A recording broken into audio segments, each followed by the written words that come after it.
ผัวกับบ่อยากอันนั้นร้อยบ่ได้ อืม เลี้ยงลูก3 คน โอ้มีลูกบ่ลูกน้อยบ่เพิ่นแนวใด มีลูกน้อย3 คนอยากหัวเพียงหัวนี่ ลูกเพิ่นนี่ประมาณจักปี 5 ปีนี่เนาะถ้าแต่เท่าโตเท่าจัง3 คน อ๋อใหญ่สุด เรือนบ้าน ใหญ่สุดนี่5 ปีบ่ผู้กกฮะ ใหญ่สุด5 ปี โอ้ อยากให้อัน ถามเพิ่น เบอร์นะฮะ เรียนเขาก็ได้ เพราะว่าทางอ้ายเตียงอะเพิ่นยังลงใต้เพิ่นลงปากเซ่ผู้ โดย เพิ่นยังบ่ได้เข้ามาอีกประมาณ 2-3 มื้อผู้บ่จะแซ่บอยู่ของเฮาเด้สาวานี่แซ่บอยู่บ่ สุดยอด สุดยอดเลย เลย เว้าอีหลีนี่ ขอบคุณขอบใจเด้อสำหรับชิ้น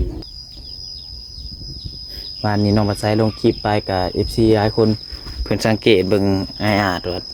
คืออันบ่ค่อยมีความสุขแท้เพิ่นว่า เงาเท่ คือว่าแบบเพิ่นเป็นห่วงเจ้าหั่นน่ะว่ายันเจ้ากุ้มใจยันคิดลายอันเรื่องนั่นแหละคือซีฮู้พี่น้องเนาะอ้ายอาจก็คือซีฮู้อยู่ดอก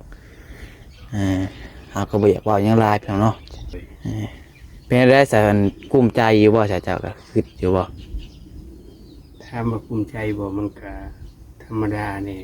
ธรรมดาคือมีคิดเนี่ย อืม คือมีคิด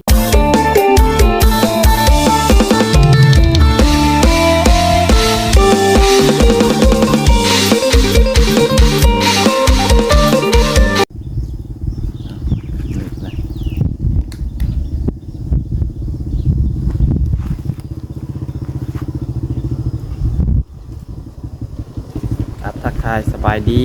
สวัสดีพี่น้องซีสุขูสุคนสุวงสุบอนเนาะว่าซิวฝั่งลาวฝั่งไทยแล้วก็อยู่ทางต่างประเทศฮะ แล้วสัมภาษณ์บ่ โดย บ่าวหยังเขาเจ็บท้องบ่ บ่ไอเตียงเพิ่นบ่ได้มามื้อนี้เพิ่นลงใต้ โอ้ พาจังใด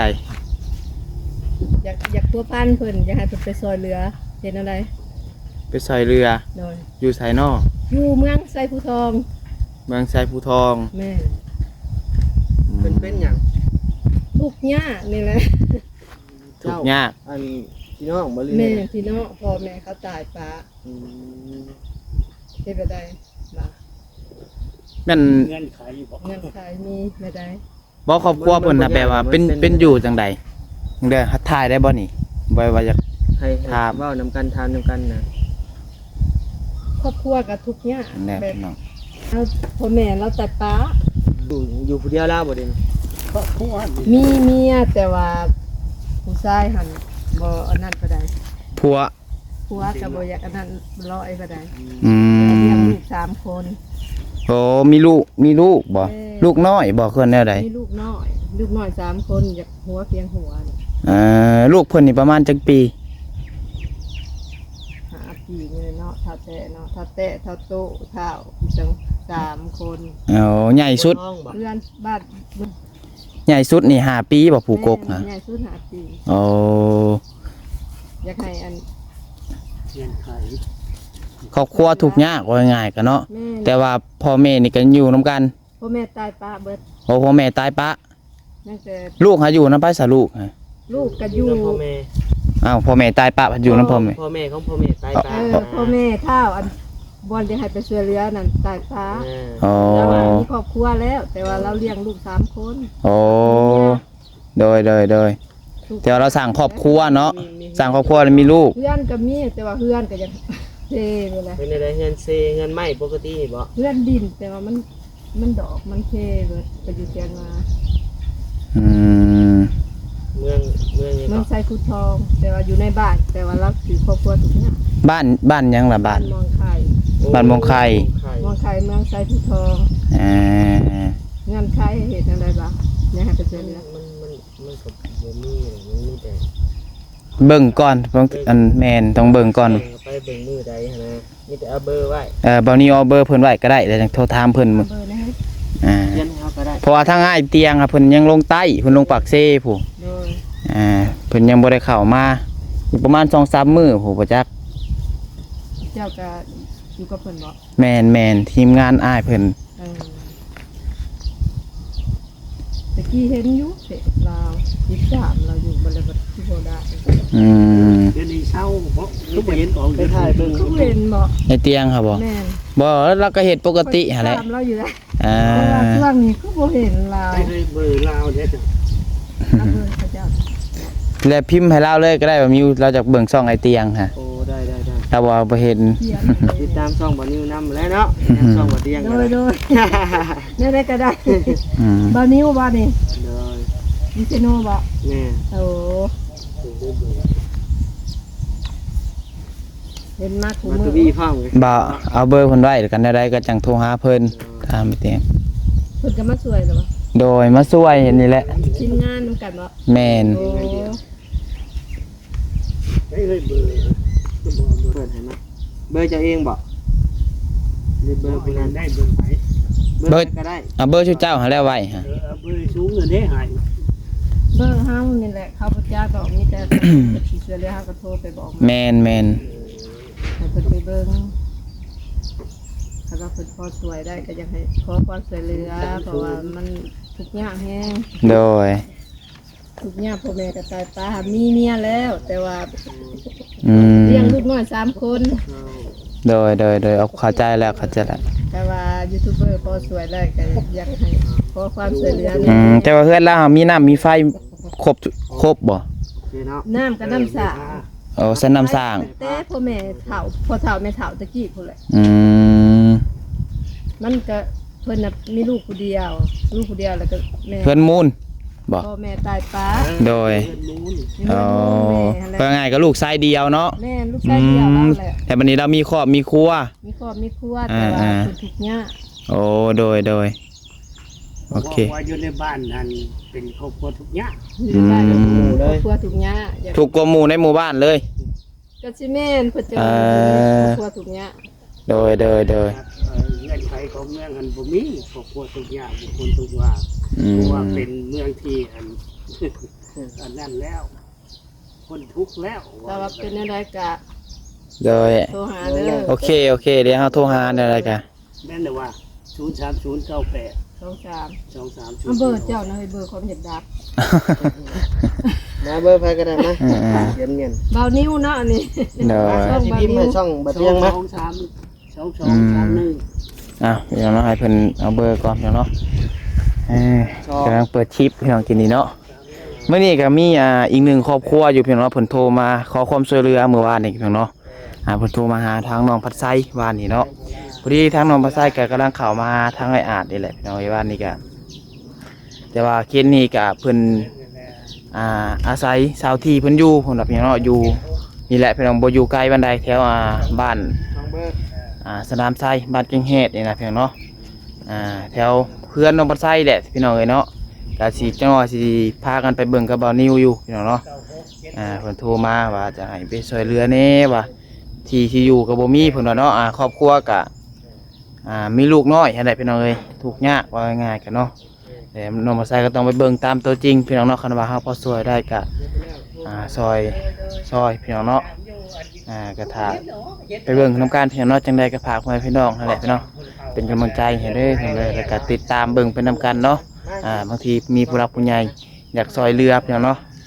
ก็ติดต่อหาน้องประชายได้แต่ว่าน้องประชายก็สิพาพี่น้อง FC ไปเบิ่งสถานการณ์ตัวจริงก่อนนะพี่น้องเนาะเอาก่อนอื่นเบิดจังใดก็ทักทายสบายดีพ่อแม่พี่น้องมาอีกเทื่อนึงพี่น้องเนาะว่าอยู่ฝั่งลาวฝั่งไทยแล้วก็อยู่ทางต่างประเทศเนาะก็ยินดีต้อนรับ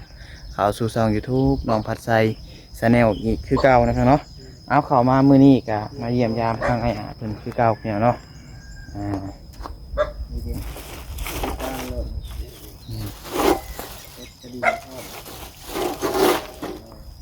เนาะให้ทางบ่นี้เพิ่นเอาเบอร์เพิ่นไว้ก่อนให้น้องพัดไซเข้ามาหาทางไอ้อาเนาะ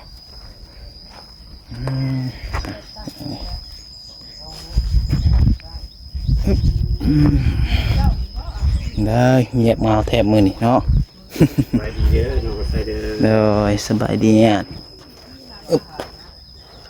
เอานมก่อนไว้ก่อน มุกใจละลายเด้อ เลยมากินเย็นๆร้อนๆแบบนี้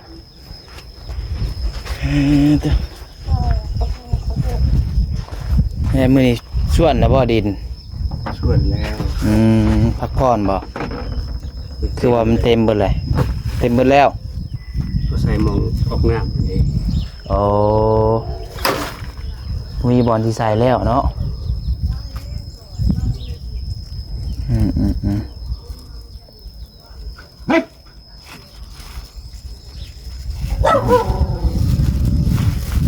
เขาออกหัวน้ำก้อนบ่นี่บ่ถอกบ่ ก่อน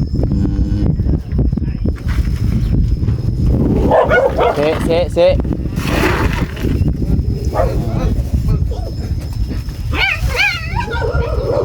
เอาไปใส่ตกใจกินก็ได้เอาผู้ใดมาซะดอก แต่เพิ่นมาขอความช่วยเหลืออีกพี่น้อยเนาะบ้านมงไข่เมืองยังก็ลืมเลย อ่อน เมืองอาจจะพรเคยได้ยินอยู่บ้านมง ใคร ไข่ เพียงประจำดอก จะฮู้บ่บ้านมงไข่ฮะ โอ้อยู่ แถวใด ประจำเด้ ทางไปทางใด โพน โอ้แถวอันน่ะผู้ขึ้น บ่มาทัดโพน ขึ้นออกแล้ว ไป โอ้ ทางรักษามเด้แล้ว บ้านม่วงไข่เนาะ ก็บ่ได้ใกล้ กายรักษาไปหน่อยนึงเนาะ โดย 10ไปรัก โดยสบายดีเด้อ โดย สิว่าตัวบิ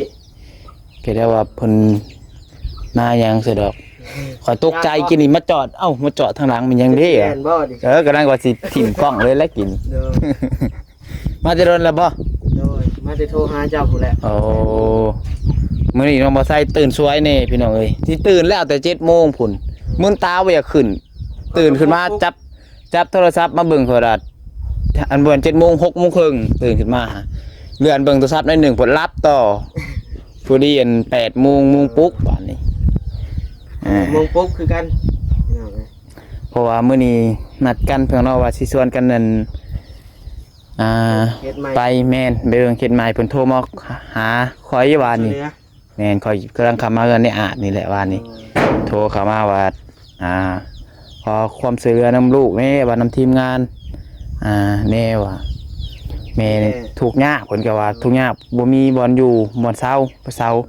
อาศัยอันที่เพิ่นอยู่ ที่ทางเนี่ยทางลูกหลานเลยเนาะ แม่คล้ายๆกัน แต่ก็ต้องไปเบิ่งตามตัวจริง แต่ว่าเพิ่นมีลูกมีเต้าเพิ่นว่ามีลูก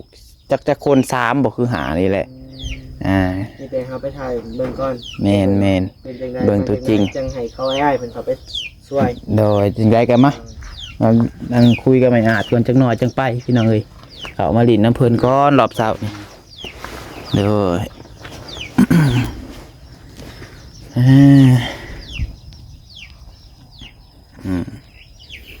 เนี่ยกินแล้วบ่ข้าวมื้อนี้ กินขนม กินขนมขนมบ่นิ้วบ่ เดินบนนี้ ค่อยคือดอกกระเพนุ่มได้นี่ เพิ่นว่าซีมมึงดูว่าซั่นแซ่บบ่เลยจะได้กินให้เพิ่นเบิ่งแซ่บให้ยกโปเลย แซ่บอยู่ของเฮาได้สาวานี่แซ่บอยู่บ่ สุดยอด สุดยอดเลย เลย เว้าอีหลีนี่ ขอบคุณขอบใจเด้อสำหรับซีนเกี่ยวฮ้อน โดย ที่เฮ็ดมาให้กินก็ขอให้ขายดิบขายดี โดย ที่น้ำเพียตาเด้อ โดย เด้อขอบใจเด้อแม่เด้อที่เฮ็ดกินมาให้กินเด้อ เป็นหยังเนาะแซ่บสุดยอดเลย สุดยอด เว้าอีหลีนี่ โอ้ดีใจแล้วผู้เฮ็ดมาให้กินกันเนาะ ผู้เฮ็ดแกซอยชิ้นก็ยังบ่เป็นลูก ซอยสิ่งอยู่บ่เป็น ปีนใช่ปีน เจ้าก็เบิ่งคลิปค่อยอีก โอ้ โอ้ย ตัวยงแน่นอนเลย เบิ่งกันเองเนาะ โดย อ้าวเนาะ ย่านนั้นซอยตอนน้อยโพด เจ้าแล้วเนาะ ย่านซอยตอนน้อยโพดมันสิบ่แซ่บตอนใหญ่โพดย่านนั้นทางลุงอาจเพิ่นย่ำบ่ได้นะ เบิ่งทุกค บ่นิวเลย น ติดตามเพิ่นติดตามบ่นิวดอก เบิ่งคือกันวานนี้คือเว้นลงคลิปวานนี่ฮะ โอ้ติดตามคือกันเนาะ เข้ามาหาอันลุงอาจเพิ่นบ่ถ่ายคลิปวานนี่เนาะ มาอยู่ เดี๋ยวไปถ่าย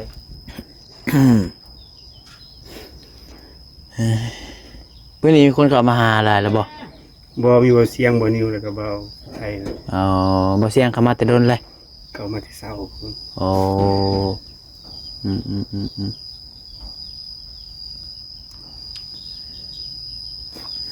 นี่เพิ่นก็ยังบ่ทันแล้วเนาะ โดย ใกล้แล้วพี่น้องเอ้ย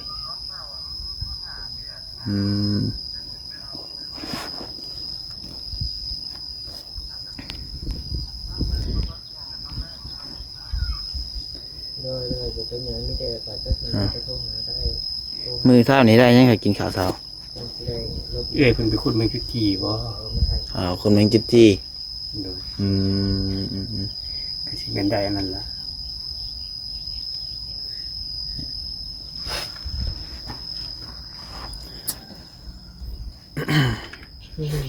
วางเด้อส่งคำจะมาเอาก็ได้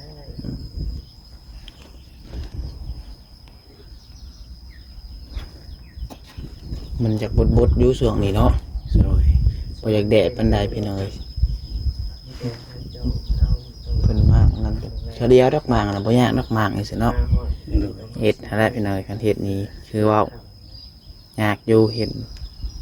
กันมากแล้วบ่มีหยังยากมากนางถิ่มเลย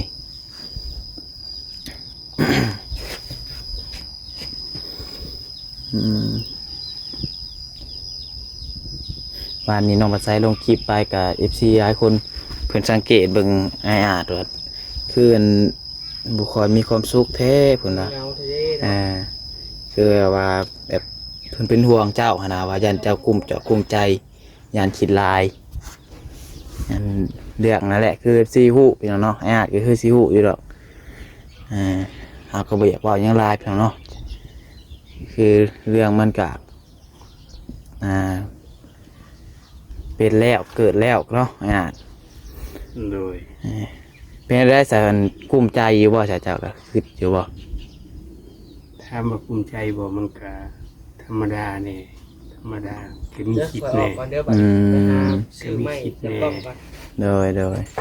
ด้ไอ้ข่อยเอามาให้เจะลองเบิ่งฮะ เอาเป็นว่า เออ ซื้อแล้ว ลองเบิ่งเอามาให้ยืมลองเบิ่งลองใส่เบิ่ง ไม่เนี่ย ไม่กันสั่นไม่คากล้องคิดอยู่เนาะแต่ก็ โดย เพื่อว่าเพิ่นเบิ่งสังเกตเบิ่งอยู่เพิ่นว่าไปอีต้นนั่นแหละเพิ่นว่าสงสารเบิ่งสีหน้าคือสิคิดหลายเพิ่นว่า มันมาบ่ฮอด หลายครูหลายคนก็เป็นห่วงเพิ่นยันเจ้าคิดหลายเบี่ยงให้เจ้าคิดหลาย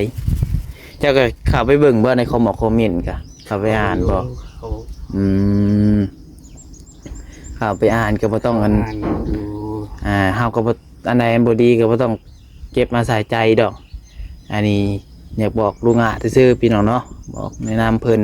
ว่าคอมเมนต์นี่ก็ได้มาไปใส่ใจอันคอมเมนต์คนที่เพิ่นเว้าบ่ดีเขาเว้าดีที่เฮานี่ถือว่าเบิดสำนั้นเฮาบ่ต้องไปถือซาคนที่เพิ่นเม้นหั้นนะเพิ่นเม้นมาบางอันก็แม่นความเพิ่นบางอันก็บ่แม่นอันคะแนนว่ามันถูกแม่นความเพิ่นเว้าเฮาก็ปรับปรุงเปลี่ยนแปลงแม่นบ่ลุงอาอันใดที่แบบว่ามันถูกแบบว่าเพิ่นเว้าใส่เฮาแล้วมันถูกกับสิ่งที่เฮาเฮ็ดมันบ่ดีก็เฮาก็เปลี่ยนแปลงเนาะในที่มันดีเพิ่นย่องเฮาก็เก็บใส่ใจตัวน่ะอันใดเพราะว่าคนเฮามันคือว่าอะไรพี่น้องเอ้ยมันเป็นหมื่นเป็นล้านคนแสนมาหมักหาเบิดทุกคนมันเป็นไปบ่ได้พี่น้องเนาะว่าเฮาต้องรู้จักปล่อยวางนำยังคือหัก มันพอเนี่ย ฮะ มันสั่นกว่าตัวดีเลย มียังสัน คาจะพอกอันนี้แหละ เมื่อนั้นได้มันหมุนได้เดี๋ยวจังหวะเขาเฮ็ดให้ มันหลอกได้บ่ เอาเดี๋ยวบ้านนอกเอามึงย่า มีแต่ไปยังไงให้อาดนะขีดลาย ก็ปกติ บ่ได้คิดอะไร โดย ก็มีคิดแน่ละธรรมดาเป็นเรื่องธรรมดาของโลกมนุษย์ เฮ้ย บ่คิดเลยก็บ่ได้เขาก็ต้องมีคิด คิดอยู่แต่ว่าบ่อยากให้คิดลายบันไดหั่นนะจังหวะพดหน่อยเนาะขีดลายเครียดลายมันสิเฮ็ดให้กดดันหั่นแหละว่าคือสิเข้าใจอยู่ดอกพี่น้องเพราะว่าเพิ่นก็อายุสมีแล้วพี่น้องเนาะเพิ่นก็อายุหลายแล้วพี่น้องเอ้ยอ่านภาษาอ่านหนังสือนี่ออกเบิดเนาะ มองว่าภาษาไทยภาษาลาวอ่านออก ภาษาลาวบ่ออก ภาษาลาวก็ออกภาษาไทยก็ออก โอ้ก็ได้ว่าภาษาลาวบ่ออกภาษาไทยอ ข อ อก งลาว อ่านหนังสือนี่ได้เบิดพิมพ์ในโทรศัพท์ก็เป็น เรียบร้อย นั่นแหละเพราะว่าเป็นFC บางคนเพิ่นก็เป็นห่วงตัวนี้นํเพราะว่ายันอาจเข้าไปเห็นคลิปแล้ว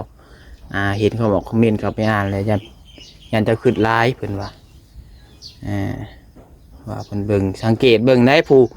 เพิ่นเบิ่งคลิปเฮานี่เพิ่นสังเกตเบิ่งคักได้เนาะผู้เบิ่งเฮานี่เพิ่นเบิ่งแท้ๆไว้ว่าเฮาเป็นอะไรสิหน้าเฮากลุ้มกลุ้มใจแบบมีความสุขเพิ่นก็เบิ่งออกเบิดนะว่าง่ายๆ โดย หรือว่าบางคนบางมื้อเนาะเฮาก็เฮ็ดเวียกเมื่อยบางเทื่อก็มีมั่ง แม่ หน้าตาบ่ค่อยสดใส โดยบางมื้อก็ยิ้มแย้มแจ่มใส เฮ็ดเวียกงานแน่แล้วก็มีความแบบว่าบ่ค่อยดีในใจก็มี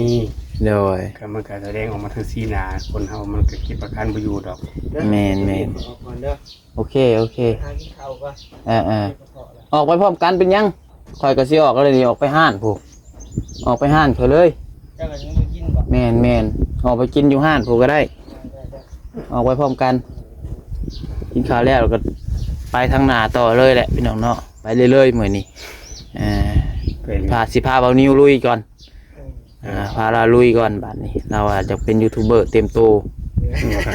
น้องภาษากีพาลุยจากซีรีส์ไว้บ่ไว้สิรอดบ่รอดแบบเบิ่งไปพี่น้องเนาะแม่นลองสู่ลองเบิ่งหันใจเฮาสู่เนาะมันบ่มีหยังที่ว่า สินไส้มันอยู่ข้างหน้าเด้มันบ่ได้อยู่หม้องเก่าเด้ แม่น ข้างหลัง มันบ่อยู่ข้างหลังเพราะมันอยู่ข้างหน้า คันเฮาอยากอันไปถึงเส้นชัยเฮาต้องสู้เนาะ ต้องสู้ต้องบากบั่น ต้องเดินหน้าเรื่อยๆพี่น้องเอ้ย เส้นไส้บ่มีเส้นเดียวมันมีตลอด แม่นหาสำเร็จแล้วเส้นหนึ่งก็ยังมีอีกเส้นหนึ่ง แม่น ต่อไปเนาะ เดี๋ยวก็เฮานับถึง10แล้วให้นับถึง100บัดนี้ แม่น อันนี้คือการ คันเฮาอยากมีอยาก ผ่าน เฮา ค ก็ นนี้ไปแล้วมันยังผ่านอีกคนหนึ่งผ่านไปเรื่อย โดย ๆเส้นไส้มีตลอด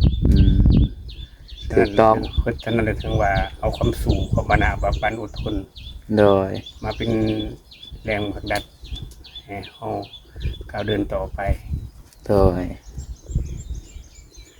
ผู้ขายและที่เป็นอยู่อร่อยแอดนี่ก็ยังบุยุบตัวเศร้า แม่น ก็ยังมีความหวังอยู่ โดยหวังว่าจะให้ชีวิตมันดีขึ้นกว่านี้แหล้วเนาะ โดย อ่า ถึงว่าบดีกันมันพออยู่พอกินอยู่เป็นกินสมันเสมอเพิ่นก็ยังไม่ดีใจ โดยมีบอนผักที่ผักชาวอาศัยเนาะ โดย มีข้าวกินบ่ขาดมื้อ ซอยมาแล้วก็เฮาก็ต้องดิ้นรนต่อไป โดยเอาสัต อย่า ว์ ลื น้ ม องเนาะ เบี้ยให้เฮ็ดเด้อเบาประทั ฮะ เวียกเป็นยามในบ้านคนห่างคนมีนะยามร้านอาหารนะแต่ว่าอยากได้หมองอยู่หมองพักใกล้ๆอย่างนะมีบอกเด้อ จะเฮ็ดเวียกโอ้ ซิโน่นี่บ่ ยูซิโนอยู่ได้ก็ได้ อืม อยู่ใช้ก็ได้แบบว่าเฮาอยู่นำเขาหั่นนะ กินน้ำข้าวนอนน้ำข้าว โดย โอเค เพราะว่าคันว่าสิเที่ยวเนี่ยมันก็ไปไกลมันก็ เฮ็ เที่ ด ยวบ่ไหว เฮ็ดเวียกยังอะไรอยากเห็นนะ คันเฮ็ดกันเป็นยามเป็นหยังนี่มันก็ได้ โอ้อยากเฮ็ดเป็นยามเป็นหยังนี่ คันเฮ็ดออกกำลังแห้งนี่ก็มันก็เฮ็ดซ่ามันก็สิบ่ใจเพิ่นก็สิว่าให้ ยามก็สิได้บ่ล่ะยามล่ะ ได้แล้วเฝ้าบ้านเฝ้าเฮือนให้เพิ่นซื่อ เออ ๆเปิดประตูซื่อเนาะบ่นิวเนาะ เอาขอโทษเนาะสมมุติว่าไปเป็นยามเพิ่นสมมุติว่ามีโจรมาได้สาธิทันเพิ่นบ่ ยามเขาบ่แม่นให้ยามโจรเขาให้เบิ่งพื้นที่ซื่อ โอเคเดี๋ยว เขาบ่ได้ให้ไปลบกับโจรดอก ยันว่าเนาะบางเทื่ออันโจรปล้นเด้ซะเฮ็ดจะได้บ่โจรปล้น ก็จำเป็นแล้วเห็นว่าเป็นยามก็ใช้ไปสู้กับโจรก็สิบ่ไหวบ่เนาะ นี่สมมุติซื้อพี่น้องเนาะ สู้กับโจรก็ต้องตำรวจพุ่นบ่เป็นยาม โดยอยากไปเฮ็ดเวียกเด้ เลย โอเคไป้าซะวันนี้เพิ่นหิวข้าวแห้งเลย นี่แหละเพิ่นเสียอารมณ์เสียได้เนาะ แม่นจนแล้วหนาบูดใช่ไหมบ่ได้ ให้นั่นดิบัด คนหล่อๆไปไหนหน้าบูดมันก็ตะเบิ่งได้เนาะ โดยเอามีแต่ว่าประมาณนี้แหละพี่น้องคิดนี่กันเนาะสู้ๆเลยอ่ะเด้อมาแล้วขนมมื้อแรงมาไว้ก็สามมาเยี่ยมไม่กระเพาะกาแฟนมนี่กินได้บ่กินได้บ่ กินได้ อ๋อกินได้เดี๋ยวเช้าเขามาพากกินกาแฟนมบ่คือว่าหยังซานม กินโอวันตินซาเย็นซาเย็นบ่มีโอวัลตินก็บ่มีบ่ได้เฮ็ด นิ้วมีอยู่ มีห้านเฮาเลยมีแต่กาแฟนม เขียว ม กาแฟบ่อยากกินบ่ได้กินแล้วมันสั่นแฮง โนแพ้เลยเนาะคุณเนาะ โดย กินในใจ ซานุ่มเด้ซะ